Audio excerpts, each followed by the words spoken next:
Hello everyone, जैसे कि जीत आपकी किताब की सीरीज चल रही है हमारे चैनल पर, तो आज उसी सीरीज का 6 चैप्टर हम आपके लिए लेकर आए हैं, जिसका नाम है आत्मसम्मान, सकारात्मक नजरिया विकसित करना। ये शुरू होता है एक कोड से। कोई आदमी अपने बारे में जो सोचता है उसी से उसकी तकदीर तय होती है या उसके भाग्य के बारे में संकेत मिलता है। ये लिखा है हेनरी डेविड थोरो ने। एक भिखारी एक स्टेशन पर पेंसिलों से भरा कटोरा लेकर बैठा हुआ था। एक युवा अधिकारी उधर से गुजरा और उसने कटोरे में $1 डाल दिया, लेकिन उसने कोई पेंसिल नहीं ली। उसके बाद वह ट्रेन में बैठ गया। डिब्बे का दरवाजा बंद ही होने वाला था कि अधिकारी एकाएक ट्रेन से उतरकर भिखारी के पास लौटा और कुछ पेंसिलें उठाकर बोला, मैं कुछ पेंसिलें लूंगा, इनकी कीमत है, आखिरकार तुम एक व्यापारी हो और मैं भी। उसके बाद वह तेजी से ट्रेन में चढ़ गया। 6 महीने बाद वह अधिकारी एक पार्टी में गया। वह भिखारी भी वहां पर सूट और टाई पहने हुए मौजूद था। भिखारी ने उस अधिकारी को पहचान लिया। वह उसके पास जाकर बोला, आप शायद मुझे नहीं पहचान रहे हैं, लेकिन मैं आपको पहचानता हूँ। उसके बाद उसने 6 महीने पहले घटी घटना का जिक्र किया। अधिकारी ने कहा, तुम्हारे याद दिलाने पर मुझे याद आ रहा है कि तुम भीख मांग रहे थे। तुम यहाँ सूट और टाई में क्या कर रहे हो? भिखारी ने जवाब दिया, आपको शायद मालूम नहीं है कि आपने मेरे लिए उस दिन क्या किया। मुझे दान देने के बजाय आप मेरे साथ सम्मान के साथ पेश आए। आपने कटोरे से पेंसिलें उठाकर कहा, इनकी कीमत है, आखिरकार तुम एक व्यापारी हो और मैं भी। आपके जाने के बाद मैंने सोचा, मैं यहाँ क्या कर रहा हूँ, मैं भीख क्यों मांग रहा हूँ। मैंने अपनी जिंदगी को संवारने के लिए कुछ अच्छा काम करने का फैसला किया। मैंने अपना झोला उठाया और काम करने लगा। आज मैं यहाँ मौजूद हूँ। मुझे मेरा सम्मान लौटाने के लिए मैं आपको धन्यवाद देता हूँ। उस घटना ने मेरा जीवन बदल दिया। भिखारी की जिंदगी में क्या बदलाव आया? बदलाव यह आया कि उसका आत्मसम्मान जग गया और उसके साथ ही उसकी कार्य क्षमता भी बढ़ गई। हमारी जिंदगी में आत्मसम्मान इसी तरह का जादुई असर डालता है। आत्मसम्मान और कुछ नहीं बल्कि खुद अपने बारे में हमारी सोच है। अपने बारे में हमारी जो राय होती है उसका हमारी काम करने की शक्ति, रिश्तों, माँ बाप के रूप में हमारी भूमिका, जिंदगी में हमारी उपलब्धियों, यानी हर चीज पर काफी गहरा असर पड़ता है। ऊंचे दर्जों के आत्मसम्मान से जिंदगी खुशहाल, संतुष्ट और मकसदों से भरी जिंदगी बनती है। हम अगर खुद को मूल्यवान नहीं मानते तो हम में ऊंचे दर्जे का स्वाभिमान भी पैदा नहीं होगा। आत्मसम्मान की वजह से हम आत्म प्रेरित होते हैं। इतिहास में जितने भी महान नेताओं और शिक्षकों का जिक्र है, उन सबका मानना था कि सफल होने के लिए इंसान का आत्म प्रेरित होना जरूरी है। हम अपने बारे में जो सोचते हैं उसका एहसास अनजाने में ही दूसरों को भी करा देते हैं और दूसरे लोग हमारे साथ उसी ढंग से पेश आते हैं। ऊंचे दर्जे के आत्मसम्मान वाले लोग खुद में दृढ़ विश्वास और क्षमता पैदा करते हैं और वे जिम्मेदारियां कबूल करने के लिए तैयार रहते हैं। वे जिंदगी का सामना आशावादी नजरिए के साथ करते हैं, रिश्तों को बेहतर बनाते हैं और उनके जीवन में अधिक परिपूर्णता होती है। वे प्रेरित और महत्वाकांक्षी होते हैं। वे अधिक संवेदनशील होते हैं। उनकी काम करने की क्षमता और खतरे मोल लेने की योग्यता बढ़ जाती है। नए अवसरों और चुनौतियों को वे खुले मन से स्वीकार करते हैं। वे बड़ी चतुराई और सरलता के साथ दूसरों की आलोचना या तारीफ कर सकते हैं और अपनी आलोचना या प्रशंसा स्वीकार कर सकते हैं। आत्मसम्मान एक ऐसा एहसास है जो अच्छाई को समझने और उस पर अमल करने से पैदा होता है। आत्मसम्मान हमारी खुद की सोच है। Self esteem is our self concept. एक किसान ने अपने खेतों में लौकी बोई। उसने बिना कुछ सोचे समझे एक छोटी सी लौकी का बेल समेत एक शीशे के जार में रख दिया। फसल काटने के समय उसने देखा कि जार में रखी लौकी केवल उतनी ही बड़ी हो सकी जितना बड़ा जार था। जिस तरह लौकी उसे रोकने वाली हदों से अधिक नहीं बढ़ सकी, उसी तरह हम भी अपनी सोच के दायरे से आगे नहीं बढ़ सकते, उस दायरे की हदें जो भी हों। ऊंचे दर्जे के आत्मसम्मान के कुछ फायदे। Some advantage of high self esteem. लोगों की भावनाओं और उनकी उत्पादकता के बीच सीधा रिश्ता होता है। ऊंचे दर्जे के आत्मसम्मान का इजहार अपने आप को, दूसरों को तथा जायदाद, कानून, माँ बाप और देश को दी जाने वाली इज्जत से होता है। इसका उल्टा भी उतना ही सही है। ऊंचे दर्जे का आत्मसम्मान, हाई सेल्फ स्टीम, दृढ़ विश्वास पैदा करता है, जिम्मेदारियां कबूल करने की इच्छा पैदा करता है, आशावादी नजरिया बनाता है, रिश्ते बेहतर बनाता है और जिंदगी में परिपूर्णता लाता है। दूसरों की जरूरतों के प्रति व्यक्ति को संवेदनशील बनाता है और देखभाल का नजरिया बनाता है। व्यक्ति को खुद से प्रेरित और महत्वाकांक्षी बनाता है। आदमी की सोच में नए अवसरों और चुनौतियों को कबूल करने के लिए खुलापन लाता है। कार्य करने की क्षमता और खतरे मोल लेने की योग्यता को बढ़ाता है। आदमी को प्रशंसा और निंदा का लेन देन चतुराई और सरलता के साथ करने में मदद देता है। ऊंचे दर्जे के आत्मसम्मान वाला व्यक्ति अपनी साख गंवाने के बजाय व्यापार में घाटा उठा लेता है क्योंकि वह अपनी साख को अनमोल मानता है। घटिया किस्म का आत्मसम्मान, लो सेल्फ स्टीम। हम घटिया किस्म के आत्मसम्मान वाले लोगों को कैसे पहचानेंगे? ऐसे लोग कैसा व्यवहार करते हैं? आगे दी गई सूची में ऐसे लोगों का कुछ लक्षण दिए गए हैं। इसमें उनके सारे लक्षण तो शामिल नहीं है, पर यह उनके बारे में संकेत जरूर देती है।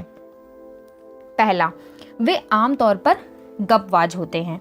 दूसरा, दूसरों की आलोचना करना उनका स्वभाव होता है। वे आलोचना इस तरह करते हैं मानो इस बात की प्रतियोगिता चल रही हो कि कौन अधिक आलोचना कर सकता है। तीसरा, वे अहंकारी, ईगोइस्टिक और घमंडी होते हैं। ऐसे लोग सब कुछ जानने का दिखावा करते हैं। घटिया किस्म के आत्मसम्मान वाले लोगों के साथ या उनके लिए काम करना बेहद मुश्किल होता है। वे खुद को ऊंचा साबित करने के लिए दूसरों को नीचा साबित करते हैं। चौथा, वे आत्म केंद्रित, सेल्फ सेंटर्ड और बंद दिमाग के होते हैं। पांचवा, वे लगातार बहाने बनाते हैं और अपनी नाकामयाबी को स्वाभाविक साबित करने की कोशिश करते हैं। सिक्स, वे सभी जिम्मेदारियां कबूल नहीं करते और हमेशा दूसरों पर इल्जाम लगाते हैं। सेवेंथ, वे भाग्यवादी नजरिए वाले होते हैं। वे कभी पहल नहीं करते और घटनाओं के खुद घटित होने का इंतजार करते हैं। एट्थ, वे स्वभाव से ही ईर्ष्यालु होते हैं। नाइन्थ, वे सकारात्मक आलोचना को भी स्वीकार नहीं करते और अपना बचाव करने लगते हैं। टेंथ, अकेले होने पर वे खुद को असहज और तकलीफ में महसूस करते हैं। 11th, घटिया किस्म के आत्मसम्मान वाले लोग अदब और सलीके की हदों को पार कर जाते हैं। उन्हें अपनी सीमा का एहसास नहीं होता है। वे यह नहीं समझ पाते कि किस मुकाम पर तहजीब की हदें खत्म हो जाती हैं और बेहुदगी शुरू हो जाती है। सामाजिक जमावड़ों में मजाक आमतौर पर सुने सुनाए जाते हैं, पर शराब के हर जाम के साथ ये मजाक गंदे से गंदे होते जाते हैं। 12th, उनके सच्चे दोस्त नहीं होते क्योंकि वे खुद सच्चे नहीं होते हैं। 13, वे ऐसे वादे करते हैं जिनके बारे में उन्हें मालूम होता है कि वे पूरे नहीं कर पाएंगे। घटिया किस्म के आत्मसम्मान वाला व्यक्ति चांद को बेचने का वादा भी कर सकता है। वादे पूरे न करने से आदमी की साख गिरती है। 14, उनका व्यवहार नासमझी और गलतियों से भरा होता है। वे पेंडुलम की तरह एक छोर से दूसरे छोर तक झूलते रहते हैं। आज वे हमारे साथ बड़ी शराफत से पेश आएंगे, लेकिन कल वे हमारा गला काट सकते हैं। उनमें संतुलन की कमी होती है। 15, वे लोगों को खुद से दूर कर देते हैं और अकेले रहना पसंद करते हैं। 16, वे तनुक मिजाजी होते हैं। उनका आत्मसम्मान छूते ही गहरा जाने वाली किस्म का होता है। कोई भी बात कहने पर वे उसे निजी तौर पर ले लेते और अपने मन पर चोट महसूस करते हैं। इससे उनमें मायूसी पैदा होती है। संवेदनशीलता और तनुक मिजाजी में क्या फर्क होता है? What is the difference between being touchy and being sensitive? तनुक मिजाजी एक कटीला नजरिया है। ऐसे आदमी के करीब जाने का मतलब चोट खाना होता है। दूसरी ओर संवेदनशीलता एक सकारात्मक नजरिया है या दूसरों पर ध्यान देने के लिए प्रेरित करता है। कई बार ये दोनों शब्द एक दूसरे के बदल के तौर पर इस्तेमाल किए जा सकते हैं। लोग कहते हैं कि उस आदमी से बात करते वक्त होशियार रहो, वह बेहद संवेदनशील है। दरअसल वे यह कहना चाहते हैं कि वह आदमी तनुक मिजाज है, इसलिए होशियार रहो। उन्हें खुद से और दूसरों से नकारात्मक उम्मीदें होती हैं और वे निराश भी कम ही होते हैं। उनमें आत्मविश्वास की कमी होती है। पहला, वे हमेशा दूसरों से मान्यताएं और स्वीकृति पाने की कोशिश करते हैं। स्वीकृति की चाह और किसी की राय जानने में फर्क है। वास्तव में राय जानने का मतलब सलाह मांगना होता है।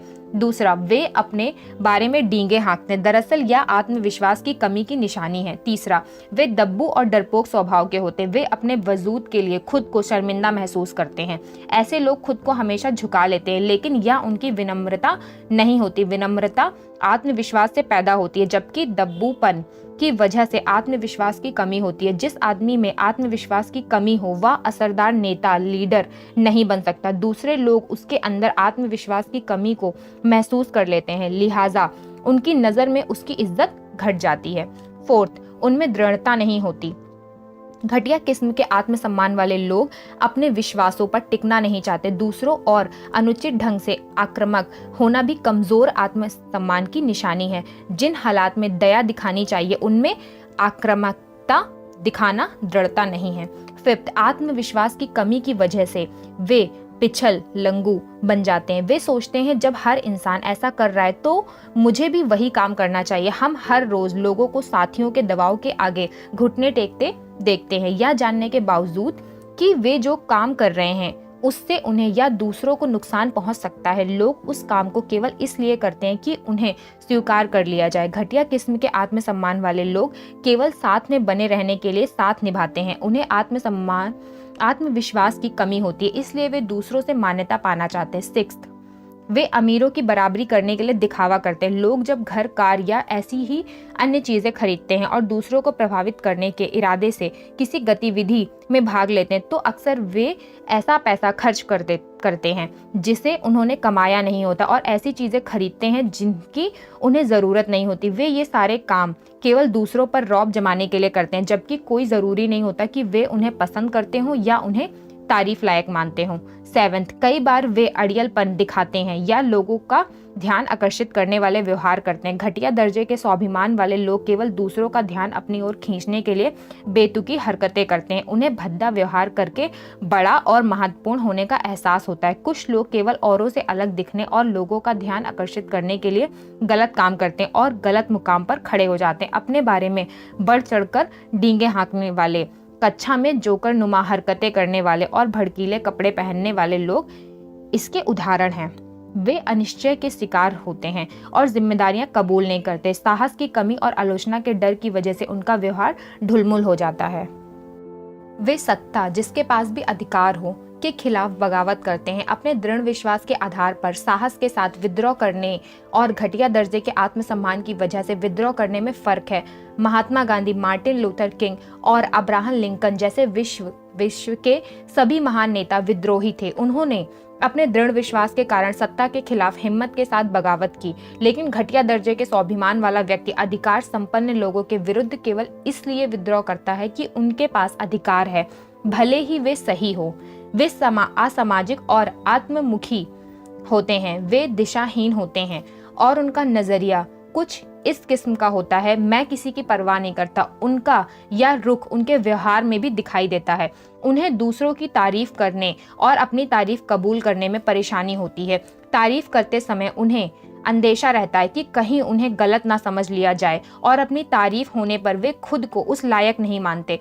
अपने को नाकाबिल समझना विनम्रता नहीं है। उन्हें दुनिया की चीजों से काफी लगाव होता है। घटिया दर्जे के आत्मसम्मान वाले लोग हमारा महत्व हमारी योग्यता से नहीं बल्कि हमारे पास मौजूद चीज़ों से आंकते हैं। उनका ध्यान इस बात पर रहता है कि हम कैसी कार चलाते हैं, कैसे मकान में रहते हैं और कैसे कपड़े गहने, यदि हम महिला हैं तो, पहनते हैं। वे ये भूल जाते हैं कि इन चीज़ों को इंसान बनाता है, ये चीज़ें इंसान को नहीं बनाती। घटिया दर्जे के आत्मसम्मान वाले लोग खुद से ज़्यादा दौलत और जायदाद को महत्व देते हैं। उनकी ज़िंदगी पर दिखावा और सनक हावी रहती है। डिज़ाइनर के लेवल को वे अपनी हैसियत की निशानी मानते हैं। उनसे उनके पास मौजूद चीज़ें ले ली जाएं तो वे शर्म से मर जाएंगे। वे एक चूहा दौड़ में फंसे होते हैं। लिली टॉमलिन ने सच ही कहा है, चूहा दौड़ के साथ समस्या यह है कि दौड़ जीत जाने पर भी हम चूहे ही रहते हैं। उन्हें खुद पर गर्व नहीं होता, वे असभ्य होते हैं, वे केवल लेते हैं, कुछ देते नहीं हैं। घटिया दर्जे का आत्मसम्मान अतिवादी व्यवहार को जन्म देता है। कई बार ऊंचे दर्जों के आत्मसम्मान वाला व्यक्ति भी घटिया दर्जे के आत्मसम्मान वाले आदमी जैसा ही व्यवहार कर सकता है, लेकिन उसकी वजह अलग होती है। वह अकेला रह सकता है क्योंकि उसे एकांत पसंद होता है, जबकि घटिया दर्जे के आत्मसम्मान वाला इंसान इसलिए अकेला रहता है कि वह लोगों की सोहबत में परेशानी महसूस करता है। ऊंचे दर्जे के आत्मसम्मान और घटिया दर्जे के आत्मसम्मान वाले लोगों के लक्षणों की तुलना। ऊंचे दर्जे के आत्मसम्मान वाले लोग विचारों के बारे में बात करते हैं। घटिया दर्जे के आत्मसम्मान वाले लोग लोगों के बारे में बात करते हैं। ऊंचे दर्जे के सम्मान वाले लोग दूसरों की परवाह करते हैं। घटिया दर्जे के आत्मसम्मान वाले लोग दूसरों की आलोचना करते हैं। ऊंचे दर्जे के आत्मसम्मान वाले लोग विनम्र होते हैं। घटिया दर्जे के आत्मसम्मान वाले लोग घमंडी होते हैं। ऊंचे दर्जे के आत्मसम्मान वाले लोग सत्ता का सम्मान करते हैं। घटिया दर्जे के आत्मसम्मान वाले लोग सत्ता से विद्रोह करते हैं। ऊंचे दर्जे के आत्मसम्मान वाले लोग दृढ़ विश्वास भरा साहस होता है उनके अंदर। घटिया दर्जे के आत्मसम्मान वाले लोग में साथ में रहने के लिए साथ निभाते हैं। ऊंचे दर्जे के आत्मसम्मान वाले लोग आत्मविश्वासी होते हैं, कॉन्फिडेंस होता है। घटिया दर्जे के आत्मसम्मान वाले लोग भ्रमित होते हैं, कंफ्यूज होते हैं। ऊंचे दर्जे के आत्मसम्मान वाले लोग चरित्र की चिंता करते हैं। घटिया दर्जे के आत्मसम्मान वाले लोग प्रसिद्धि की चिंता करते हैं। ऊंचे दर्जे के आत्मसम्मान वाले लोग दृढ़ रहते हैं। घटिया दर्जे के आत्मसम्मान वाले लोग आक्रामक रहते हैं। ऊंचे दर्जे के आत्मसम्मान वाले लोग जिम्मेदारी कबूल करते हैं। घटिया दर्जे के आत्मसम्मान वाले लोग पूरी दुनिया पर इल्जाम लगाते हैं। ऊंचे दर्जे के आत्मसम्मान वाले लोग हितों की चिंता करते हैं। घटिया दर्जे के आत्मसम्मान वाले लोग स्वार्थी होते हैं। ऊंचे दर्जे के आत्मसम्मान वाले लोग आशावादी होते हैं। घटिया दर्जे के आत्मसम्मान वाले लोग निराशावादी होते हैं। ऊंचे दर्जे के आत्मसम्मान वाले लोग दूसरों की जरूरत समझते हैं। घटिया दर्जे के आत्मसम्मान वाले लोग लालची होते हैं। ऊंचे दर्जे के आत्मसम्मान वाले लोग सीखने की इच्छा रखते हैं। घटिया दर्जे के आत्मसम्मान वाले लोग समझते हैं कि वे सब कुछ जानते हैं। ऊंचे दर्जे के आत्मसम्मान वाले लोग संवेदनशील होते हैं। घटिया दर्जे के आत्मसम्मान वाले लोग तनुक मिजाज होते हैं। ऊंचे दर्जे के आत्मसम्मान वाले लोग एकांत प्रिय होते हैं। घटिया दर्जे के आत्मसम्मान वाले लोग अकेलापन चाहते हैं। ऊंचे दर्जे के आत्मसम्मान वाले लोग बहस करते हैं। घटिया दर्जे के आत्मसम्मान वाले लोग विवाद करते हैं। ऊंचे दर्जे के आत्मसम्मान वाले लोग अपनी काबिलियत में विश्वास रखते हैं। घटिया दर्जे के आत्मसम्मान वाले लोग केवल दौलत जायदाद को महत्व देते हैं। ऊंचे दर्जे के आत्मसम्मान वाले लोग सही दिशा जानते हैं। घटिया दर्जे के आत्मसम्मान वाले लोग भटकाव के शिकार होते हैं।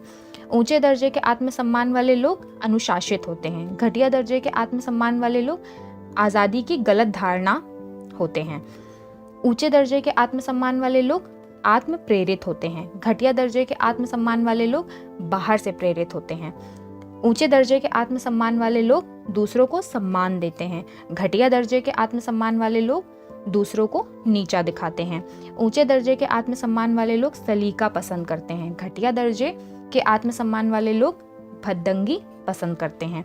ऊंचे दर्जे के आत्मसम्मान वाले लोग हद जानते हैं और वो देने में देते हैं दूसरों को।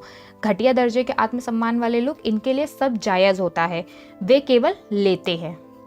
इस सूची का मकसद आत्म मूल्यांकन के लिए एक आधार देना है, ना कि किसी के मन में अपराध बोध गिल्ट पैदा करना। कोई ज़रूरी नहीं है कि हम में ऊंचे दर्जे के आत्मसम्मान के सभी लक्षण मौजूद हो। हम में इनमें से कुछ विशेषताएं ज़्यादा या कम मात्रा में मौजूद हो सकती हैं। अगर हमें अपना लक्ष्य मालूम है तो हम खुद में सुधार लाने की कोशिश कर सकते हैं। मुखौटा क्यों लगाएं? Why put on a mask? घटिया दर्जे के आत्मसम्मान वाले एक अधिकारी को तरक्की दी गई, लेकिन वह खुद को अपने नए ओहदे के मुताबिक ढाल नहीं पा रहा था। एक दिन वह अपने दफ्तर में बैठा था, तभी किसी ने दरवाज़ा खटखटाया। अपनी व्यावत्ता और महत्व दिखाने के लिए उसने फ़ोन उठा लिया और दरवाज़ा खटखटाने वाले से अंदर आने के लिए कहा। वह आदमी अंदर आकर इंतज़ार करता रहा और उस दौरान वह अधिकारी सिर हिला हिलाकर फ़ोन पर बात करता रहा। बीच बीच में वह कहता जा रहा था, चिंता की कोई बात नहीं है, मैं संभाल लूँगा। कुछ मिनट के बाद उसने फ़ोन रखकर इंतज़ार कर रहे आदमी से आने की वजह पूछी। उस आदमी ने जवाब दिया, सर मैं आपका फ़ोन कनेक्ट करने आया हूँ। संदेश क्या है? What is the message? दिखावा क्यों करें? हम क्या साबित करना चाहते हैं? हम क्या हासिल करना चाहते हैं? हमें झूठ बोलने की ज़रूरत क्यों महसूस होती है? हम झूठे महत्व का एहसास क्यों करना चाहते हैं? इस तरह का व्यवहार असुरक्षा और घटिया दर्जे के आत्मसम्मान से जन्म लेता है। दिखावा क्यों करें? Why pretend? हमारा चरित्र उन सारी बातों से आंका जाता है जिन्हें हम करते या नहीं करते हैं, पसंद करते या नापसंद करते। हमारे चरित्र का पता इन बातों से लगता है। पहला, हम जैसे लोगों के साथ रहते हैं या जैसे लोगों की सोहबत से बचते हैं। दूसरा, हम दूसरे लोगों खास तौर पर अपने मातहतों, बुजुर्गों और अपाहिजों के साथ कैसा व्यवहार करते हैं। तीसरा, हम कैसी किताबें, फिल्में और संगीत पसंद करते हैं। चौथा, हम कैसे मजाक पसंद करते हैं या कैसे मजाकों पर हमें हंसी आती है। हर काम से हमारा चरित्र जाहिर हो जाता है। तो दिखावा क्यों करें? मेरा मानना है कि यदि किसी आदमी में दृढ़ विश्वास, संवेदनशीलता और सहयोग की भावना है तो वह अपनी कोशिशों से दूसरे लोगों को भी प्रेरित कर सकता है। ऐसे इंसान खुद ब खुद सम्मान पाने योग्य बन जाता है। हम अपने बारे में जिस ढंग से सोचते हैं वही हमारा आत्मसम्मान है और हमारे मन में खुद को जैसा रखते हैं वही हमारी आत्म छवि सेल्फ इमेज है। हम जब खुद के बारे में अच्छा महसूस करते हैं तो पूरी दुनिया अच्छी लगने लगती है, हमारी उत्पादकता बढ़ जाती है और रिश्ते बेहतर हो जाते हैं। इसका उल्टा भी उतना ही सही है। ऊंचे दर्जे के आत्मसम्मान का मतलब अहंकार बढ़ना नहीं होता। अगर किसी इंसान के अपने ही मन में शांति नहीं है तो वह दूसरों के साथ भी शांति से नहीं रह सकता। जो चीज़ हमारे पास है ही नहीं उसे हम दूसरों को कैसे दे सकते हैं? अगर हम में आत्मसम्मान पैदा करने वाली खूबियां नहीं हैं तो हम उन्हें दूसरों के साथ बांट भी नहीं सकते।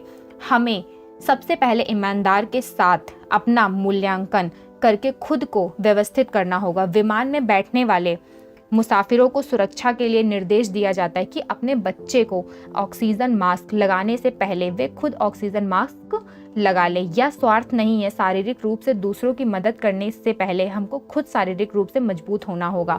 भावनात्मक रूप से दूसरों की मदद करने से पहले हमको खुद भावनात्मक रूप से मदद करनी होगी। घटिया दर्जे के आत्मसम्मान को जन्म देने वाली वजहें, causes of low self esteem. हम जन्म लेने के साथ ही अपने सकारात्मक या नकारात्मक आत्मसम्मान का विकास करने लगते हैं। हम खुद अपने बारे में एक सोच कायम कर लेते हैं जिसे दूसरे लोग और पुख्ता बना देते हैं।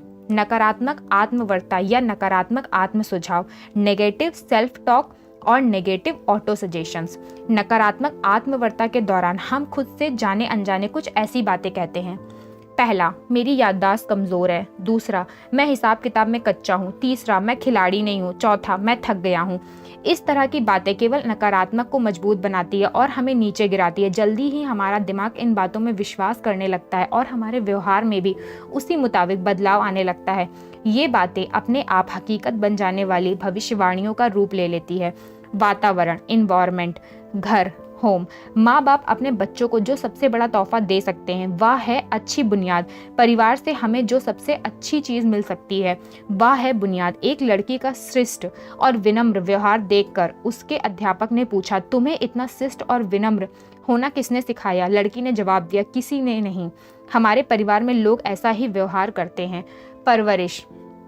प्रिय नागरिकों, तुम अपने बच्चों की देखभाल में इतना कम ध्यान क्यों देते हो और दौलत पाने के लिए पत्थरों को तराशने में इतना ज़्यादा समय क्यों देते हो, जबकि एक दिन यह सब बच्चों के लिए छोड़ ही जाना है। ये कहा है सुकरात ने। अपने बच्चों की अच्छी परवरिश करने के लिए हमें दुगना वक्त और आधा पैसा खर्च करना चाहिए। कम उम्र में कुछ सीखने में उतनी तकलीफ नहीं होती जितना कि बड़े होकर अनजान बने रहने में होती है। ऊंचे दर्जे के स्वाभिमान वाले माँ बाप अपने बच्चों में आत्मविश्वास, ऊंचे दर्जे का स्वाभिमान और सकारात्मक धारणाएं, विश्वास और मूल्यों को विकसित करते हैं। इसका उल्टा भी उतना ही सही है। अच्छे माँ बाप का मिलना हमारी विरासत की बहुत बड़ी देन होती है। धोखाधड़ी वाले कर्मों से जुड़े माँ बाप दुर्भाग्य से भावी पीढ़ियों के लिए बुरे उदाहरण पेश करते हैं। हमारे आदर्श या सलाहकार हमारे माँ बाप संबंधी शिक्षक या ऐसा कोई भी व्यक्ति हो सकता है जिसकी हम काफ़ी इज्जत करते हैं। अपने जीवन के शुरुआती दिनों में बच्चे उन बड़े लोगों से प्रेरणा लेते हैं जो ओहदेदार और असरदार होते हैं। बड़े होकर भी हम अपने सुपरवाइजरों और मैनेजरों को आदर्श के रूप में देखते हैं। नन्ही आंखों के घेरे में। रात और दिन दो नन्ही आंखें देख तुझको, तेरे हर एक शब्द पर उसके कान लगे हैं। उसके छोटे हाथ चाहे तुझ सा ही करना, ख्वाबों में भी देखें वो तुझ सा ही बनना। सबसे बुद्धिमान तुम उसके आदर्श बने हो। रत्ती भर संदेह नहीं है उसको तुझ पर। भक्ति भाव से करता वो विश्वास है तुझी पर, तेरी कथनी करनी ही सवार है उस पर। तुझसा गर वो कहेगा करेगा, तभी तो बन पाएगा तुझसा।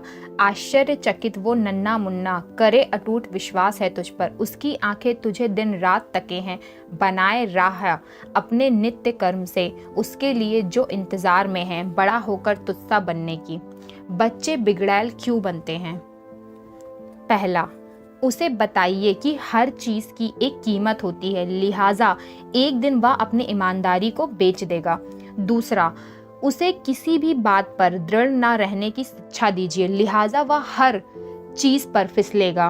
तीसरा, उसे सिखाइए कि जिंदगी में कामयाबी ही सब कुछ है, लिहाजा वह हर तिकड़म करके कामयाब होने की कोशिश करेगा। चौथा, उसे बचपन से ही वह सब कुछ दीजिए जिसकी उसे चाहत है, लिहाजा वह इस सोच के साथ बड़ा होगा कि उसकी ज़िंदगी की ज़रूरतें पूरी करना दुनिया की जिम्मेदारी है और उसके सामने हर चीज़ तस्तरी में परोस कर पेश कर दी जाएगी। 5th, जब हम गंदे लफ्ज़ों का इस्तेमाल करें तो उस पर हंसिए, इससे वह खुद को चतुर समझने लगेगा। 6th, उसे नैतिकता सिखाने के बजाय उसके 21 साल का होने का इंतज़ार कीजिए ताकि वह अपने बारे में खुद फैसला कर सके। 7th, उसे सही दिशा का ज्ञान कराएं, बिना चुनाव करने की आज़ादी दीजिए। उसे यह कभी ना सिखाइए कि हर चुनाव का एक नतीजा भी होता है। 8th, उसे उसकी गलतियों के बारे में यह सोचकर कभी कुछ ना बताइए कि इससे उसके मन में कुंठा कॉम्प्लेक्स पैदा हो जाएगी, लिहाजा कोई गलत काम करते हुए पकड़े जाने पर वह यह मानेगा कि समाज उसके खिलाफ है। 9th, उसके आसपास बिखरी हुई हर चीज़ जैसे कि किताबें, जूते, कपड़े वगैरह खुद उठाइए।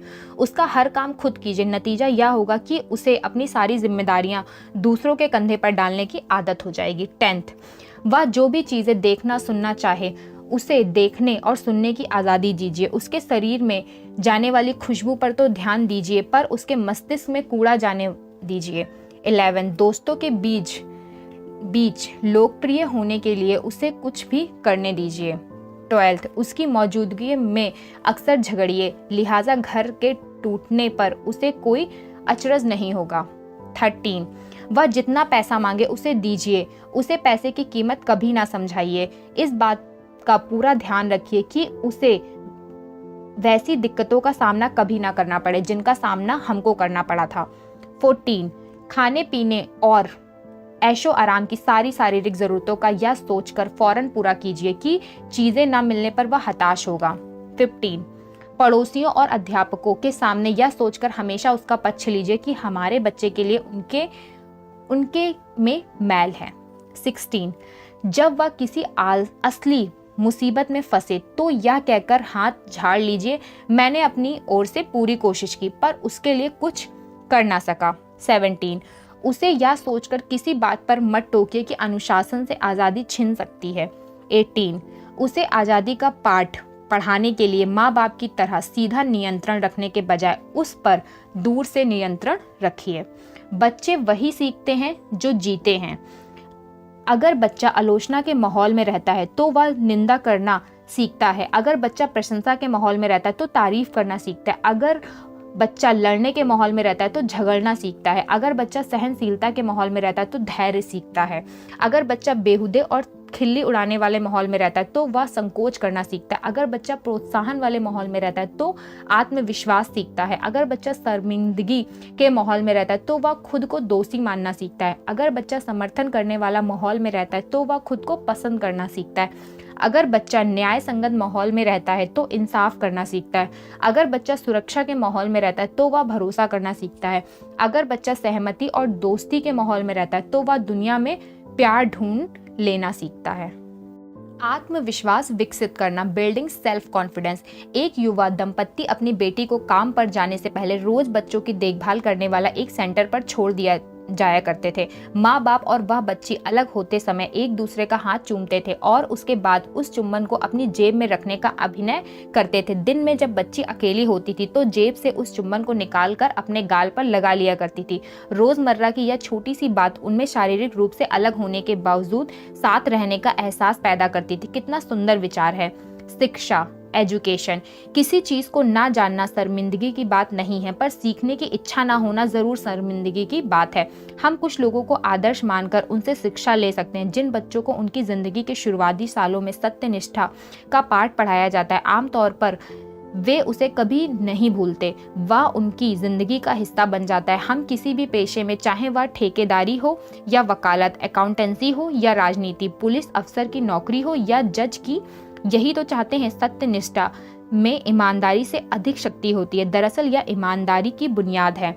नौजवानों पर किसी चीज का असर आसानी से डाला जा सकता है जब वे माँ बाप, शिक्षकों या राजनेताओं जैसी अपने मार्गदर्शकों को बड़ी शान के साथ धोखाधड़ी करते या किसी होटल से तौलिया चुराने या किसी रेस्तरां से बर्तन चुराने जैसी घटिया हरकतों के बारे में डींगे मारते सुनते हैं तो पहला, वे निराश हो जाते हैं। दूसरा, उनके मन में अपने मार्गदर्शकों के लिए इज्जत नहीं रह जाती। तीसरा, ऐसी चीजें लगातार देखते रहने पर वे उन्हें स्वीकार करने लगते हैं।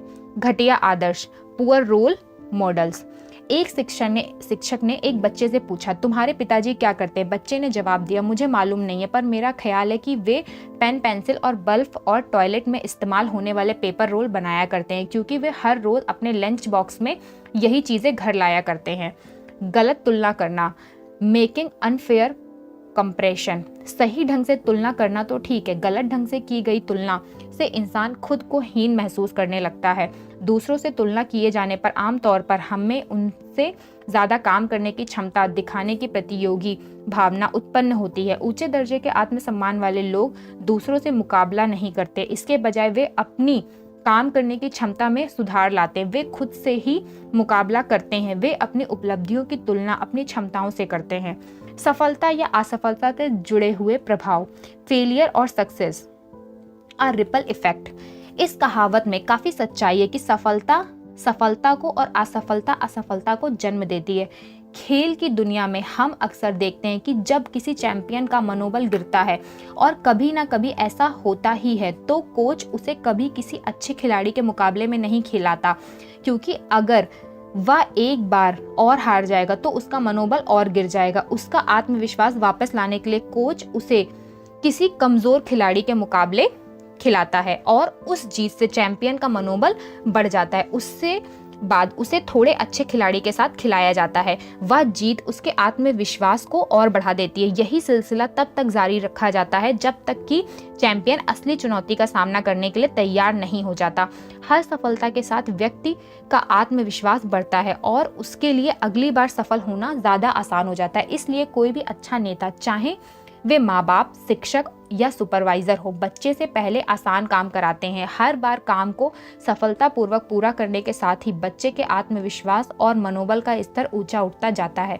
इसी मुकाम पर अगर बच्चे का प्रोत्साहन भी दिया जाए तो उसका सकारात्मक आत्मसम्मान एक ठोस शक्ल लेने लगता है। अपनी ओर बच्चे की असफलता की जंजीरों को तोड़कर सफलता की कड़ी से जुड़ना हमारी जिम्मेदारी है।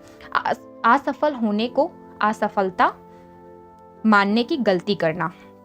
सफलता में 99% असफलता शामिल होती है।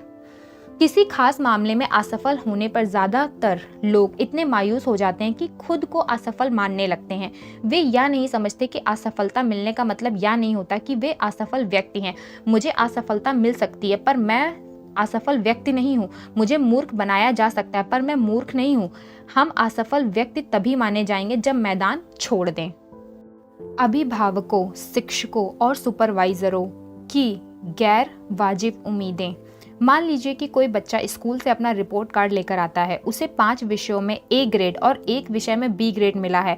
आमतौर पर माँ बाप का पहला सवाल यही होता है, तुम्हें B ग्रेड क्यों मिला है? क्या माँ बाप को बच्चे को B ग्रेड हासिल करने के लिए बधाई देनी चाहिए और उसके इस निचले स्तर के ग्रेड को कबूल कर लेना चाहिए? बिल्कुल नहीं। बच्चा दरअसल यह चाहता है कि उसे 5 विषयों में A ग्रेड हासिल करने के लिए शाबाशी और बढ़ावा दिया जाए। A ग्रेड हासिल करने की उसकी कामयाबी की मान्यता देने और सराहने के बाद माँ बाप उसे सभी 6 विषयों में A ग्रेड पाने की अपनी उम्मीद के बारे में बता सकते हैं और ज़रूरत पड़ने पर मदद करने की पेशकश भी कर सकते हैं। अगर हम अपनी उम्मीदों को घटा लेंगे तो संभव है कि अगली बार उपलब्धियों को ग्राफ नीचे गिरकर हमारी उम्मीदों के स्तर तक आ जाए। इसी तरह काम के दौरान कर्मचारी 100 सही काम करने के साथ एक गलत काम भी कर सकता है। जरा सोचिए कि उस हालात में बॉस की प्रतिक्रिया क्या होती है। अच्छी चीजों को मान्यता दीजिए पर अपना स्तर मत गिराइए। अनुशासन की कमी, लैक ऑफ डिसिप्लिन। अनुशासन क्या है? What is discipline? एक अनुशासन का मतलब कोई दिक्कत पैदा होना या कोई गलती हो जाने के बाद उसे दूर करना है। क्या इसका मतलब कोई चीज ऊपर से थोपना है? क्या इसका अर्थ दुर्व्यवहार करना है? क्या यह आजादी छीन लेता है? इनमें से किसी का भी जवाब हाँ नहीं है। अनुशासन का मतलब यह नहीं है कि कोई इंसान बेल्ट उठाकर बच्चों को पीटना शुरू कर दे या तो पागलपन है। अनुशासन का मतलब है दृढ़ता, यह एक दिशा है। इसका मतलब है समस्या पैदा होने से पहले ही उसकी वजह को मिटा देना। इसका मतलब है ऊर्जा को बड़ी उपलब्धियां हासिल करने की दिशा में प्रभावित और व्यवस्थित करना। अनुशासन कोई ऐसी चीज नहीं है जो हम दूसरों के लिए करते हैं, बल्कि यह एक ऐसी चीज है जिसे हम उन लोगों के लिए करते हैं जो इसकी परवाह करते हैं। अनुशासन प्यार के इजहार का एक तरीका है। कई बार हमको भलाई करने के लिए भी सख्ती करनी पड़ती है। सभी दवाइयाँ मीठी नहीं होती और ना ही दर्द दिए बिना सारे ऑपरेशन किए जा सकते हैं। फिर भी हमें उनका सहारा लेना पड़ता है। हमें कुदरत से सबक लेना चाहिए। हम सभी जिराफ नाम के एक भारी भरकम जानवर के बारे में जानते हैं। माता जिराफ अपने बच्चों को खड़े खड़े जन्म देती है। बच्चा माँ की नरम कोख से एकाएक कठोर जमीन पर आ गिरता है और फिर बैठ जाता है। माँ सबसे पहला काम यह करती है कि बच्चे के पीछे जाकर उसे जोरदार ठोकर मारती है। बच्चा खड़ा हो जाता है, लेकिन उसके पांव कमजोर होने की वजह से लड़खड़ा जाते हैं और वह फिर गिर जाता है। माँ फिर बच्चे के पीछे जाकर उसे एक ठोकर मारती है। बच्चा खड़ा होने के बाद फिर बैठ जाता है, लेकिन माँ उसे तब तक ठोकर मारती रहती है जब तक कि बच्चा अपने पांव पर खड़ा होकर चलने नहीं लगता। क्यों? इसलिए कि बच्चा तभी जिंदा बच सकता है जब वह अपने पांव पर खड़ा हो जाए, वरना मांस भक्षी जानवर उसे खा जाएंगे और माँ इस बात को जानती है। आपसे मेरा सवाल है, क्या यह प्यार नहीं है? बेशक है। प्रेम और अनुशासन के माहौल में पले बच्चे बड़े होकर माँ बाप को और अधिक इज्जत देते हैं एवं कानून का पालन करने वाले बनते हैं। इसका उल्टा भी उतना ही सही है। हर घर में अगर अनुशासन का पालन किया जाए तो युवाओं द्वारा किए जाने वाले अपराधों में 95% तक की कमी आ जाएगी। अच्छे माँ बाप अनुशासन लागू करने से नहीं हिचकिचाते, भले ही बच्चे कुछ देर के लिए उन्हें नापसंद करें। अनुशासन आज़ादी देता है। Discipline gives freedom. हमारा स्वभाव कुछ ऐसा है कि हम नतीजे की परवाह किए बिना अपने मन मुताबिक कामों को करना चाहते हैं। लेकिन अगर किसी बच्चे को बॉक्स में भरे सारे चॉकलेट खाने की इजाज़त दे दी जाए तो वह बीमार पड़ जाएगा। अगर उसी बच्चे को अनुशासित ढंग से 1 या 2 चॉकलेट रोज खाने की इजाज़त दी जाए तो उसे लंबे समय तक आनंद मिलेगा। आज़ादी मनचाही चीज का भरपूर आनंद उठाने में नहीं, बल्कि मन में वश में रखने से मिलती है। लोगों के मन में यह गलत धारणा बैठी हुई है कि आज़ादी का मतलब मन मुताबिक काम करना है, लेकिन आज़ादी की इच्छाएं हमेशा पूरी नहीं हो सकती। कई बार अच्छे मूल्यों, वैल्यू और अनुशासन के फायदे को समझ पाना मुश्किल होता है, बल्कि उनके खिलाफ काम करना ज़्यादा फायदेमंद, आनंददायक और सुविधाजनक लगता है। लेकिन हमें उन अगिनत उदाहरणों पर ध्यान देना चाहिए जो बताते हैं कि लोग अनुशासनहीनता के कारण किस तरह असफल हुए। अनुशासन की बंदिशें हमें नीचे गिराने के बजाय ऊपर उठाती हैं। अनुशासन का यही लाभ है। एक लड़का अपने पिता के साथ पतंग उड़ा रहा था। उसने पिता से पूछा, पतंग किस वजह से ऊपर उड़ रही है? पिता ने जवाब दिया, धागे की वजह से। लड़के ने कहा, पिताजी, धागा तो पतंग को नीचे खींच रहा है। पिता ने लड़के से कहा कि वह चुपचाप देखता रहे। उसके बाद पिता ने धागा तोड़ दिया। सोचिए पतंग का क्या हुआ होगा, वह नीचे गिर गई। क्या हमारी जिंदगी के साथ भी यही बात सही नहीं है? कई बार हम जिन चीज़ों के बारे में सोचते हैं कि वे हमें नीचे धकेल रही हैं, वास्तव में वे हमें ऊपर उड़ाने में मदद दे रही होती हैं। हमारी जिंदगी में अनुशासन भी यही काम करता है। मैं आज़ाद होना चाहता हूँ, I want to be free. हम यह जुमला अक्सर सुनते हैं, मैं आज़ाद होना चाहता हूँ। अगर आप ट्रेन को पटरी से उतार दें तो यह आज़ाद हो जाएगी, लेकिन उसके बाद वह जाएगी कहाँ? अगर हर इंसान अपना खुद का ट्रैफिक कानून बनाने लगे और सड़क पर किसी भी तरफ गाड़ी चलाने वाले तो हम उसे आज़ादी कहेंगे या अव्यवस्था या अनुशासन का अभाव है। नियमों का पालन करके दरअसल हम आज़ादी हासिल करते हैं। अनुशासन प्रेम भरी दृढ़ता है। मैंने यह सवाल अपने सेमिनारों में भाग लेने वाले कई लोगों से पूछा है। अगर हमारे बच्चे को 105 डिग्री बुखार हो और वह डॉक्टर के पास ना जाना चाहता हो तो हम क्या करेंगे? सबका यही जवाब था कि बच्चे के विरोध करने के बावजूद वे उसे डॉक्टर के पास ले जाएंगे। क्यों? क्योंकि बच्चे का हित उसी में है। बच्चे को परवरिश करना लोकप्रिय प्रतियोगिता नहीं है। एक डकैती के मुलजिम को सजा देते समय जज ने उससे पूछा कि क्या उसे कुछ कहना है। उस आदमी ने जवाब दिया, जी हजूर, मेहरबानी करके मेरे माँ बाप को भी सजा दीजिए। जज ने पूछा, क्यों? कैदी ने जवाब दिया, जब मैं छोटा बच्चा था तो मैंने स्कूल से पेंसिल चुराई। मेरे माँ बाप ने यह जानने के बावजूद मुझे कुछ नहीं कहा। उसके बाद मैंने एक पेन चुराई। उन्होंने उस वाक्य को भी जानबूझकर नजरअंदाज किया। उसके बाद मैं स्कूल और पड़ोसियों के घरों में एक के बाद एक चीजें चुराता रहा और चोरी मेरी आदत बन गई। मेरे माँ बाप को ये सारी बातें मालूम थी और उन्होंने मुझे एक शब्द भी नहीं कहा, इसलिए मेरे साथ उन्हें भी जेल जाना चाहिए। वह सही कह रहा था। हालांकि इन बातों से वह अपनी जिम्मेदारी से बरी नहीं होता, पर सवाल यह पैदा होता है कि क्या माँ बाप ने सही काम किया? जाहिर है कि नहीं। बच्चों को चुनाव करने का मौका देना अच्छी बात है, पर सही दिशा दिखाएं। बिना चयन करने की छूट देना उनकी तबाही की वजह बन सकता है। शरीर और मन की पूरी तैयारी त्याग और अनुशासन से ही संभव है। माँ बाप एक हफ्ते में बच्चों के साथ काम की बातचीत पर तकरीबन 15 मिनट का ही वक्त देते हैं। बाकी समय उन्हें अपने साथियों और टीवी से जो नैतिक मूल्य मिलते हैं उन्हें मनचाहे ढंग से इकट्ठे करने के लिए छोड़ दिया जाता है। खुद से पूछें, क्या अनुशासन के बिना एक कप्तान जहाज को सही ढंग से चला सकता है? एक थाईलेट दौड़ में जीत सकता है? एक वायलिन वादक संगीत समारोह में अच्छी तरह से वायलिन बजा सकता है? जवाब है बिल्कुल नहीं। फिर हम निजी व्यवहार के मामले में या कोई स्तर हासिल करने के लिए अनुशासन के जरूरी होने पर सवालिया निशान लगाते हैं। अनुशासन बेहद जरूरी है। आज की फिलॉसफी है, अगर यह काम अच्छा लगता है तो करो। मैंने कई बार माँ बाप को बड़े ही भोलेपन के साथ कहते सुना है कि मेरे बच्चे चाहे कुछ भी कर रहे हों, अगर इसमें उन्हें खुशी मिल रही है तो यह मेरे लिए जरूरी नहीं है कि वे क्या कर रहे हैं। मैं उनसे पूछता हूँ, क्या हम जानना नहीं चाहते कि हमारे बच्चे को क्या करने से खुशी मिलती है?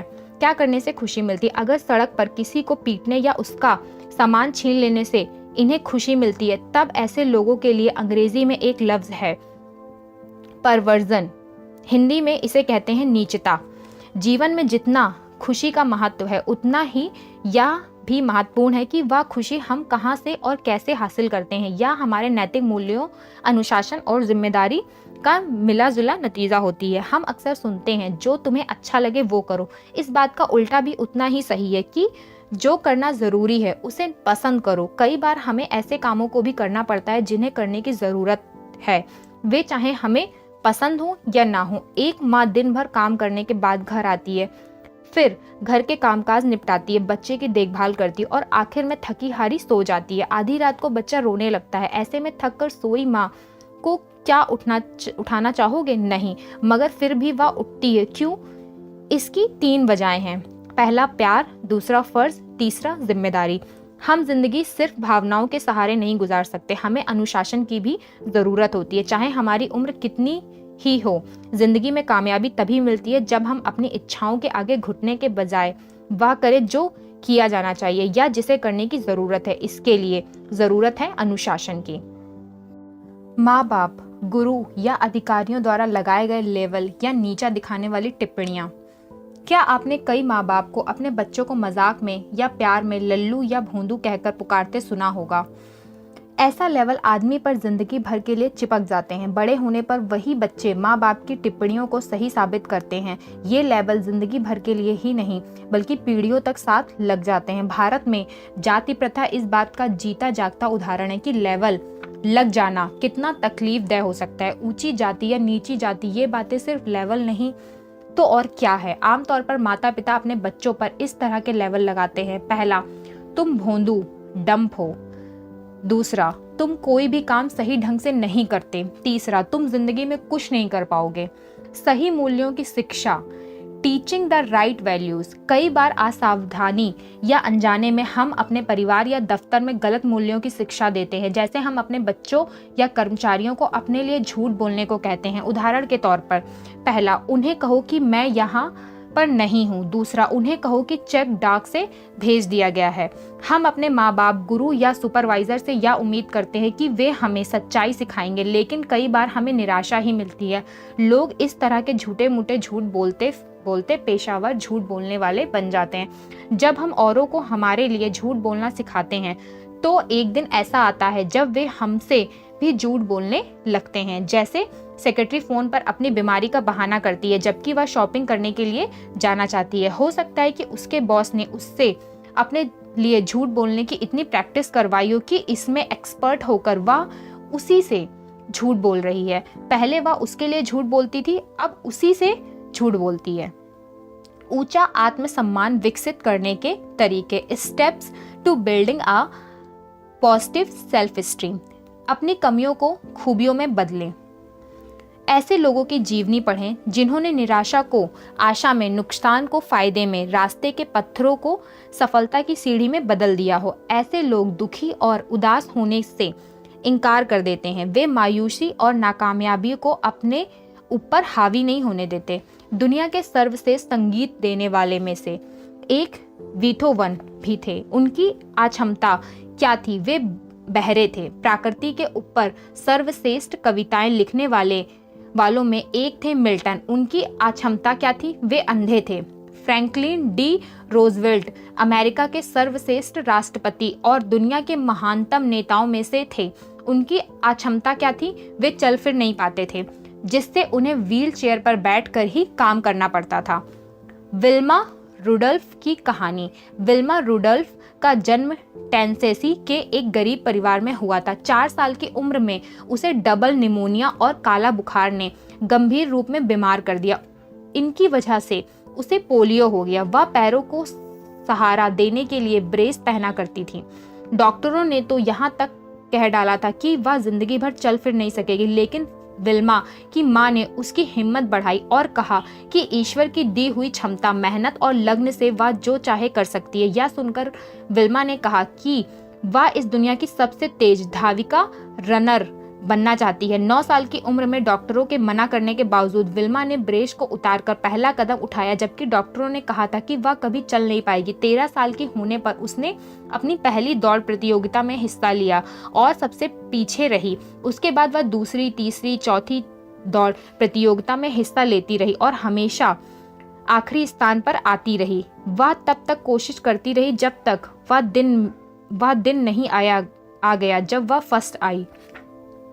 15 साल की उम्र में विल्मा टेनेसी स्टेट यूनिवर्सिटी गई, जहां वह एड टेम्पल नाम के कोच से मिली। विल्मा ने उन्हें अपनी यह ख्वाहिश बताई कि मैं दुनिया की सबसे तेज धाविका बनना चाहती हूँ। तब टेम्पल ने कहा, तुम्हारी इसी इच्छा शक्ति की वजह से तुम्हें कोई भी नहीं रोक सकता और साथ में मैं भी तुम्हारी मदद करूंगा। आखिर वह दिन आया जब विल्मा ने ओलंपिक में हिस्सा लिया। ओलंपिक में दुनिया के सर्वश्रेष्ठ खिलाड़ियों में मुकाबला होता है। विल्मा का मुकाबला जुत्ता हेन से था, जिसे कोई भी हरा नहीं पाया था। पहली दौड़ 100 मीटर की थी। इसमें विल्मा ने जुत्ता को हराकर अपना पहला गोल्ड मेडल जीता। दूसरी दौड़ 200 मीटर की थी। इसमें विल्मा ने जुत्ता को दूसरी बार हराया और उसे दूसरा गोल्ड मेडल मिला। तीसरी दौड़ 400 मीटर की रिले रेस थी और विल्मा का मुकाबला एक बार फिर से जुत्ता से ही था। रिले में रेस का आखिरी हिस्सा टीम का सबसे तेज एथलीट ही दौड़ता था, इसलिए विल्मा और जुत्ता दोनों को अपनी अपनी टीमों के लिए दौड़ के आखिरी हिस्से में दौड़ना था। विल्मा की टीम में 3 लोग रिले रेस के शुरुआती 3 हिस्सों में दौड़े और आसानी से बैटन बदली। जब विल्मा के दौड़ने की बारी आई, उसके हाथ से बैटन की ही छूट गई, लेकिन विल्मा ने देख लिया था कि दूसरे छोर पर जुत्ता हेन तेजी से दौड़ चली है। विल्मा ने गिरी हुई बैटन उठाई और मशीन की तरह ऐसी तेजी से दौड़ी कि जुत्ता को तीसरी बार भी हराया और अपना तीसरा गोल्ड मेडल जीता। यह बात इतिहास के पन्नों में दर्ज हो गई कि एक लकवाग्रस्त महिला 1960 के ओलंपिक में दुनिया की सबसे तेज धाविका बन गई। विल्मा से हमें क्या सीखना चाहिए? इससे हमें शिक्षा मिलती है कि कामयाब लोग कठिनाइयों के बावजूद सफलता हासिल करते हैं, ना कि तब जब कठिनाइयां नहीं होती हैं। जब हम किसी ऐसे व्यक्ति की कहानी सुनते हैं या पढ़ते हैं जिसने अपनी कमियों को खूबियों में बदल दिया है, तब क्या हम उत्साहित नहीं होते हैं? यदि हम ऐसे ही कामयाब लोगों की जीवनी पढ़ें तो क्या हमारा भी हौसला नहीं बढ़ेगा? समझ भरी नासमझी सीखें। शिक्षा हमें सिखाती है कि हम क्या कर सकते हैं और क्या नहीं कर सकते हैं। मैं बहुत से ऐसे असीम क्षमता वाले लोगों की तलाश में हूँ जो यह नहीं जानते कि क्या नहीं किया जा सकता है। ये लिखा है हेनरी फोर्ड ने। हेनरी फोर्ड ने दुनिया को भी 8 इंजन दिया है। उन्होंने स्कूली शिक्षा ज़्यादा नहीं पाई है। वास्तव में 14 साल की उम्र के बाद वे स्कूल ही नहीं गए थे।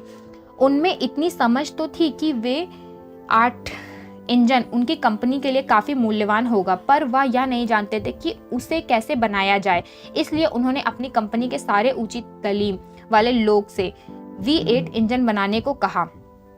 उन लोगों ने हेनरी फोर्ड को बताया कि V8 इंजन बनाना नामुमकिन है, लेकिन हेनरी फोर्ड V8 इंजन बनाने की अपनी मांग पर अड़े रहे। कुछ महीने बाद उन्होंने अपने लोगों से फिर पूछा कि उन्होंने V8 इंजन बना लिया है। लोगों ने जवाब दिया कि हमें मालूम है कि क्या हो सकता है और क्या नहीं हो सकता है। V8 इंजन बनना असंभव है। कुछ महीने के बाद फोर्ड ने अपने लोगों से फिर कहा कि मुझे मेरा V8 इंजन चाहिए। कुछ ही दिनों बाद वही लोग हेनरी फोर्ड का V8 इंजन बनाकर ले आए। यह कैसे संभव हुआ? लोगों ने अपनी शिक्षा की हदों से आगे बढ़कर सोचा।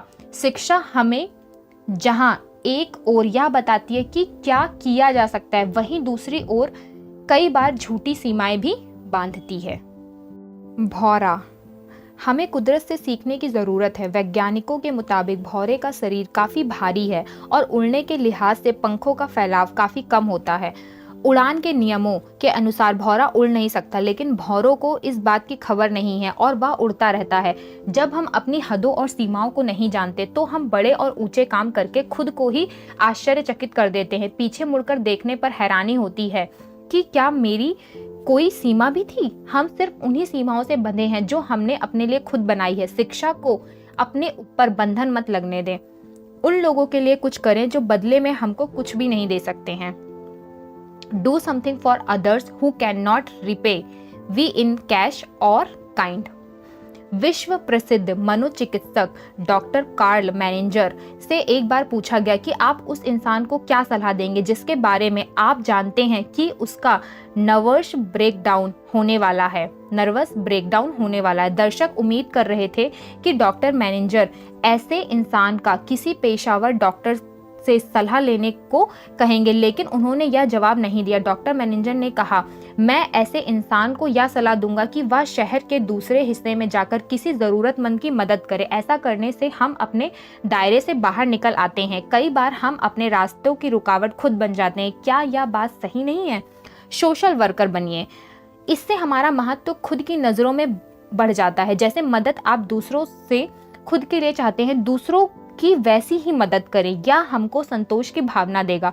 बदले में बिना कुछ पाने की भावना के साथ दूसरों की मदद करने से किसी भी व्यक्ति में स्वाभिमान बढ़ता है। एक अच्छी शख्सियत वाले व्यक्ति को सिर्फ लेने की नहीं, देने की भी जरूरत होती है। तारीफ लेना और देना सीखें। Learn give and receive compliments. दूसरों की सच्ची तारीफ करने का कोई मौका हाथ से ना जाने दें। याद रखें कि इसमें सबसे महत्वपूर्ण शब्द है सद्भाव, सच्चाई और ईमानदारी। जब दूसरे आपकी तारीफ करते हो तो उसे श्रेष्ठता और नम्रता से 2 शब्द आपका धन्यवाद कहते हुए स्वीकार करें। यह विनम्रता की निशानी है। जिम्मेदारी कबूल करें। Accept responsibility. हमें अपने व्यवहार और काम की जिम्मेदारी को कबूल करना चाहिए और बहानेबाजियों से बचना चाहिए। उस स्टूडेंट की तरह ना बने जो सिर्फ इसलिए फेल हो गया था क्योंकि उसे टीचर या विषय पसंद नहीं आया। सबसे ज़्यादा नुकसान वह किसे पहुंचाता है? हमें अपनी जिम्मेदारियों को कबूल करके दूसरों को दोष देना बंद कर देना चाहिए। इससे हमारी उत्पादकता, प्रोडक्टिविटी और जीवन की गुणवत्ता, क्वालिटी में सुधार आएगा। अधिकार हमारी जिम्मेदारियों से बड़े नहीं हो सकते। हमारे अधिकारों की सुरक्षा हमारी जिम्मेदारियों के पालन से ज़्यादा नहीं बढ़ सकती। John F Kennedy. बहानेबाजियाँ समस्याओं को और भी मुश्किल बना देती है। हम पहला खुद के, दूसरा परिवार के, तीसरा दफ्तर के, चौथा समाज के और 5वां वातावरण के प्रति जिम्मेदार होते हैं। पेड़ पौधों को लगाकर, मिट्टी के कटाव को रोककर और कुदरत की खूबसूरती के हिफाजत करके हम हरियाली बढ़ा सकते हैं। हमें इसी धरती पर रहना है। हमारे पास दूसरी धरती नहीं है जहां हम जा सके। हमें हर दिन कुछ ऐसे काम करने चाहिए जिनसे यह दुनिया रहने की एक बेहतर जगह बन सके। हम पर आने वाली पीढ़ियों के लिए इस पृथ्वी की हिफाजत करने की जिम्मेदारी है। अगर हम जिम्मेदारी भरा व्यवहार नहीं करेंगे तो आने वाली पीढ़ियां हमें कैसे माफ कर सकेंगी? अगर आदमी की औसत उम्र 75 साल हो और हम अभी 40 साल के हैं तो हमको अब भी 365 × 35 दिन जीना है। अपने आप से ये सवाल पूछें कि हम इस समय के साथ क्या करने जा रहे हैं। जब हम अपनी जिम्मेदारियां स्वीकार करते हैं या बढ़ते हैं तो खुद को और भी महत्वपूर्ण बना लेते हैं। क्या यह सच नहीं है? अनुशासन का पालन करें, प्रैक्टिस डिसिप्लिन। आत्म अनुशासन हमारे आनंद को खत्म नहीं करता बल्कि और भी बढ़ाता है। आपने देखा होगा कि अनेक लोग प्रतिभा और क्षमता के बावजूद नाकामयाब हैं। वे मायूस होते हैं और यह बात उनके व्यापार, सेहत और रिश्तों पर असर डालती है। वे संतुष्ट नहीं होते और अपनी समस्याओं के लिए भाग्य को दोष देते रहते हैं। वे यह महसूस नहीं कर पाते कि उनकी कई समस्याएं अनुशासन की कमी से पैदा हुई हैं। अपने लक्ष्य तय करें, सेट गोल्स। सही और साफ सोच के साथ बनाए गए लक्ष्य आदमी को एक दिशा दिखाते हैं। लक्ष्य पाने में कामयाब होने से उसे संतोष मिलता है। मकसद से भी ज्यादा महत्वपूर्ण है मकसद का एहसास और हमारी दृष्टि। इससे जिंदगी को एक अर्थ और पूर्णता मिलती है। अपने लक्ष्य को पाने की कोशिश में हम जो बनते हैं वह लक्ष्य हासिल होने के बाद मिलने वाली उपलब्धियों से अधिक महत्वपूर्ण होता है। कुछ बनने की यह प्रक्रिया ही हमें सच्ची खुशी देती है और यही सच्ची अर्थों में स्वाभिमान है। हमारे लक्ष्य असलियत से दूर नहीं होने चाहिए, क्योंकि जो लक्ष्य असलियत से परे या बेबुनियादी होते हैं वे कामयाबी में नहीं बदले जा सकते, जिससे हमारे स्वाभिमान में कमी आती है। जबकि वास्तविकता पर आधारित लक्ष्य हमें उत्साहित करने के साथ साथ हमारे स्वाभिमान को भी बढ़ाते हैं। ऊंचे चरित्र वाले लोगों से नाता जोड़ें, associate with people who of high moral character. अगर आप खुद के मान सम्मान को महत्व देते हैं तो गुणवान लोगों की संगति में रहें। खराब संगत में रहने से तो अच्छा है कि आप अकेले ही रहें। ये कहा है जॉर्ज वंशीगटन ने। दोस्ती की परख, टेस्ट ऑफ फ्रेंडशिप। हम लोग साथियों के दबाव में आकर बुरा असर अपना लेते हैं। लोग कहते हैं क्या तुम मेरे दोस्त नहीं हो? याद रखें कि अच्छे दोस्त अपने दोस्तों को दुख और तकलीफ में कभी नहीं देखना चाहते। अगर मैं अपने किसी दोस्त को कभी बेहद शराब पिए हुए देखूं तो मैं उसे गाड़ी चलाने से रोकूंगा।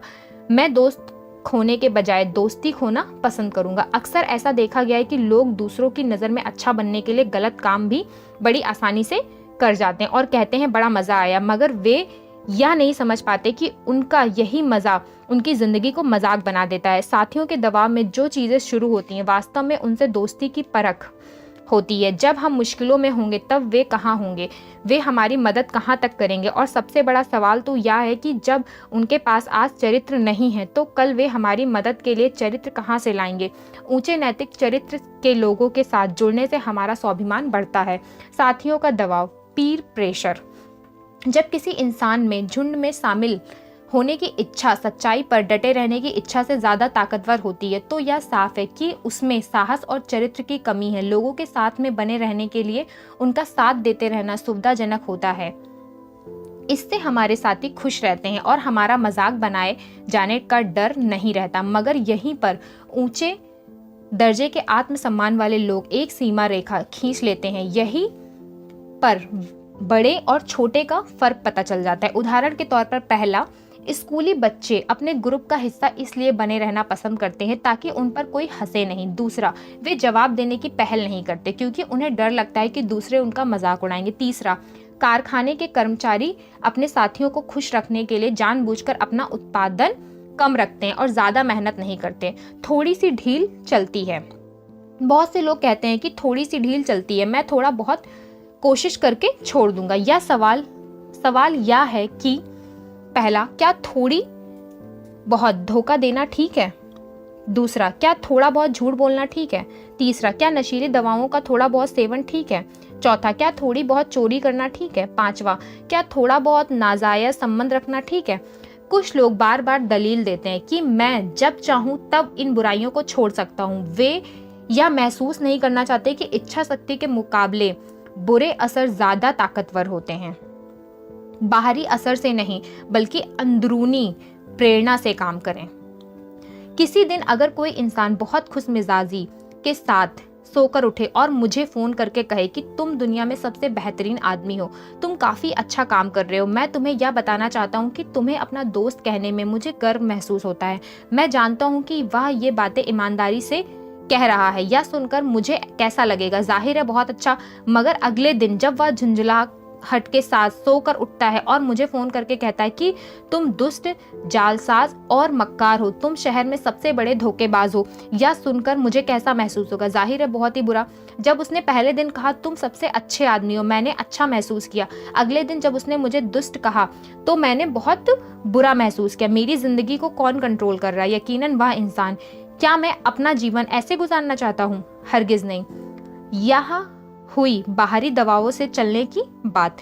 मैं अंदरूनी प्रेरणा से चलने वाला बनना चाहता हूँ। जब उसने मुझे फ़ोन किया और मुझे सबसे अच्छा व्यक्ति कहा तो सुनने में तो यह बहुत बड़ी अच्छी लगी, लेकिन अगर वह मेरी तारीफ में ये बातें ना भी कहता तो भी मैं अपनी नज़रों में एक अच्छा इंसान ही हूँ। और अगले दिन जब उसने मेरी बुराई की तो उसके शब्द मुझे भले ही बुरे लगे, पर मैं मुझ में छोटेपन का एहसास नहीं पैदा कर सकता, क्योंकि अपनी नज़रों में मैं अब भी एक अच्छा इंसान हूँ। जब लोग ऐसी बातें कहते हैं तुम मुझे नाराज़ करते हो तो यहाँ पर कंट्रोल बाहरी है, लेकिन जब मैं कहता हूँ कि मैं तुमसे नाराज़ हूँ तो यहाँ पर कंट्रोल अंदरूनी है। कोई भी आपकी इजाज़त के बगैर आपको हीन छोटा महसूस नहीं करा सकता। एक कहानी है कि प्राचीन भारत के किसी साधु महात्मा को राह चलते एक आदमी ने गालियां दी। उस महात्मा ने बिना परेशान हुए उन बातों को तब तक सुना जब तक वह आदमी बोलते बोलते थक ना गया। तब उन्होंने उस आदमी से पूछा, अगर किसी की दी हुई चीज ना ली जाए तो वह चीज किसके पास रहेगी? आदमी ने जवाब दिया कि चीज देने वाले के पास ही रह जाएगी। महात्मा ने कहा, मैं तुम्हारी इस देन को लेने से इनकार करता हूँ। और वह उस आदमी को हक्का बक्का और हैरान छोड़कर चल दिए। उस महात्मा का खुद पर अंदरूनी कंट्रोल था। जब तक हम बाहरी बातों का दोष देते रहेंगे तब तक हमारे दुख बने रहेंगे और हम खुद को लाचार महसूस करते रहेंगे। जब तक हम अपना एहसास और व्यवहार की जिम्मेदारी खुद नहीं लेंगे तब तक हम में कोई बदलाव नहीं आएगा। हम सबसे पहले खुद से ये सवाल पूछने चाहिए। पहला, मैं परेशान क्यों हूँ? दूसरा, मैं गुस्सा क्यों हूँ? तीसरा, मैं निराश क्यों हूँ? तब हमें इन पर काबू पाने के उपाय सूझने लगते हैं। खुशी सकारात्मक स्वाभिमान का नतीजा है। अगर हम लोगों से पूछें कि उन्हें किन बातों से खुशी मिलती है तो हमको बहुत किस्म के जवाब मिलेंगे। इनमें से ज़्यादातर लोग धन दौलत ऐशो आराम की चीज़ों के नाम बताएंगे, लेकिन असली खुशी उन चीज़ों को पाने में नहीं है। खुशी बनने में है, ना कि पाने में। जीवन में किसी के पास सब कुछ होने पर भी यह ज़रूरी नहीं है कि वह खुश हो। इसकी उल्टी बात भी इतनी ही सच है। खुशी अंदरूनी होती है। खुशी तो एक तितली की तरह है जिसके पीछे हम जितना दौड़ते हैं या उतना ही आगे उड़ती जाती है और हाथ नहीं आती। अगर हम चुपचाप खड़े हो जाएं तो यह हमारे कंधे पर खुद ब खुद बैठ जाएगी। खुशी लाने वाली दिमागी सोच बनाएं। Develop a mindset that brings happiness. कड़वाहट भावनात्मक नाकामयाबी की पहचान है। यह अच्छे काम करने की हमारी क्षमता को अपाहिज कर देती है। अपने पैमाने खुद बनाइए, खुद के प्रति ईमानदार रहें, खुद से ही मुकाबला करें। नीचे लिखी गई बातों को अपनाएं। पहला, हर आदमी और हर हालात में अच्छाई ढूंढें।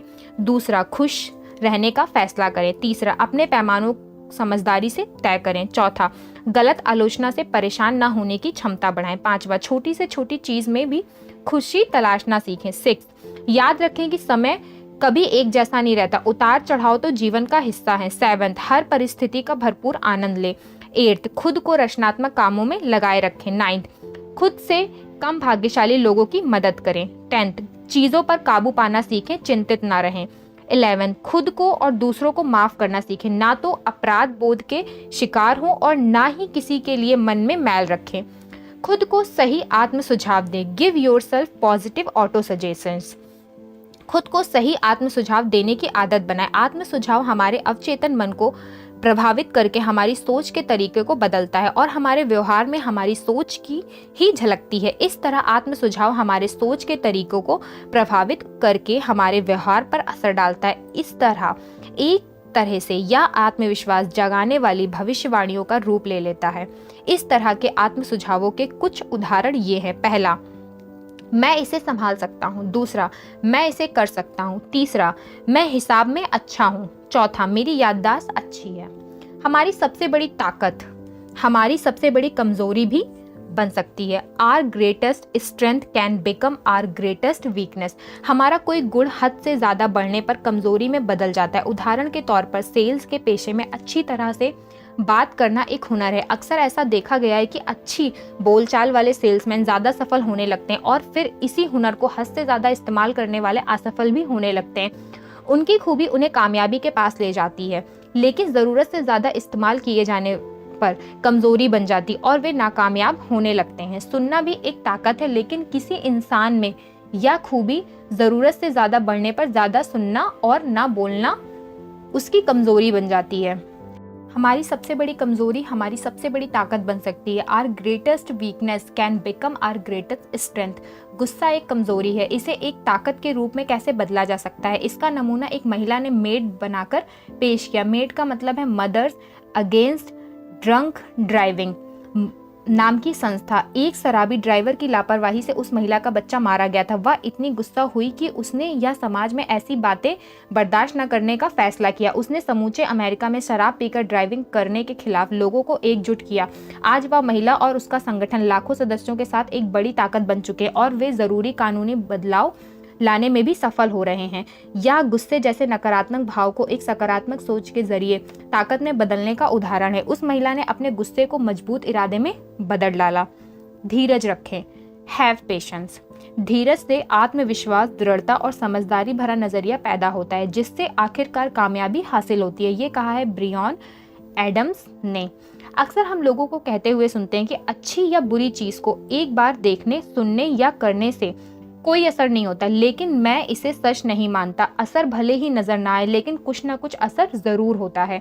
चीन में बॉस का एक बैम्बू ट्री का एक ऐसा पेड़ होता है जिसे रोपने के बाद 4 साल तक पानी और खाद देने के बावजूद उसमें अंकुर फूटने का भी कोई निशान नहीं दिखता। लेकिन 5वें साल के दौरान बांस का पौधा सिर्फ 6 सप्ताह में 90 फीट तक बढ़ जाता है। सवाल यह उठता है कि बांस का यह पौधा सिर्फ 6 हफ्ते में बढ़ा या इस काम में 5 साल लगे, जब उसमें बढ़ने वाले कोई लक्षण नजर नहीं आ रहे थे।